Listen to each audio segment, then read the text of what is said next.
ఏనుగు, కోతి స్నేహం. ఒక పెద్ద పచ్చని అడవిలో గజరాజు అనే ఏనుగు ఉండేది. అది చాలా బలమేది, కానీ అంతకంటే ఎక్కువగా మంచి మనసు కలిగింది. అడవిలో ఏ జంతువుకైనా కష్టం వస్తే వెంటనే సహాయం చేసేది. చిన్న జంతువులందరూ గజరాజుని ఎంతో ఇష్టపడేవి. అదే అడవిలో మింటూ అనే చిన్న కోతి ఉండేది. మింటు చాలా చలాకీగా, తెలివిగా ఉండేది. రోజంతా చెట్ల మీద నుంచి చెట్టుకు దూకుతూ, పండ్లు తింటూ, పక్షులతో ఆటలు ఆడుతూ ఉండేది. అడవిలోని జంతువులన్నీ మింటు చేసే అల్లరిని చూసి నవ్వేవి. గజరాజు మరియు మింటు చాలా మంచి స్నేహితులు. ప్రతిరోజు ఉదయం ఇద్దరూ కలిసి అడవిలో తిరిగేవారు.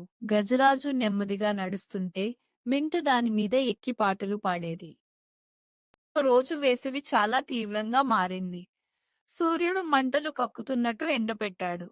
అడవిలోని చెట్లు కూడా వాడిపోవడం ప్రారంభించాయి. చిన్న చెరువులు ఒక్కొక్కటిగా ఎండిపోయాయి. జంతువులన్నీ నీటి కోసం తిరగసాగాయి.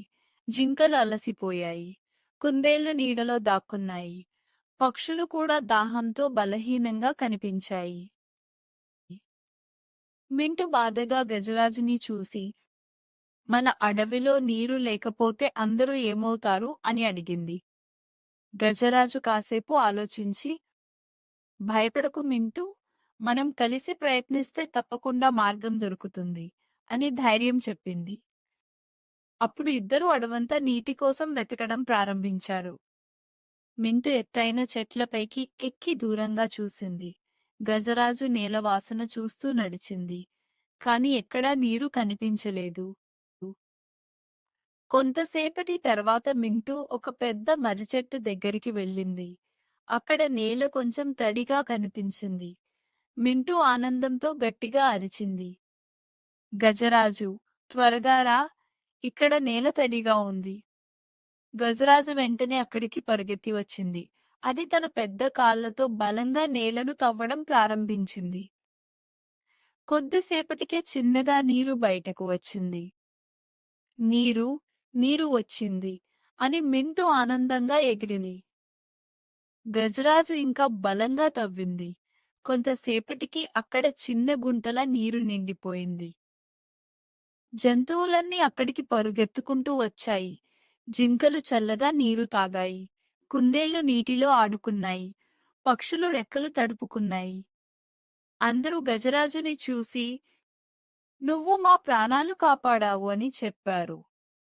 కాని గజరాజు నవ్వుతూ, ఈ విజయంలో మింటుకు సమానమైన భాగం ఉంది. మింటు తెలివిగా ఆ తడి నేలను గుర్తించకపోతే మనకు నీరు దొరికేది కాదు అని చెప్పింది.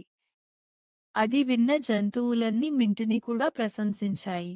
మింటు సిగ్గుపడుతూ నవ్వింది. ఆ రాత్రి అడవిలోని జంతువులన్నీ కలిసి ఆనందంగా గడిపాయి. పక్షులు పాటలు పాడాయి. చల్లని గాలి వీచింది. గజరాజు మరియు మింటు ఒకరినొకరు చూసుకుని నవ్వుకున్నాయి. ఆ రోజు నుంచి అడవిలోని జంతువులన్నీ ఒక విషయం నేర్చుకున్నాయి. ఎంత బలం ఉన్నా, తెలివి మరియు సహకారం లేకపోతే విజయం సాధించలేమని. నీతి: బలం ఒక్కటే కాదు, తెలివి మరియు సహకారం కూడా విజయానికి అవసరం.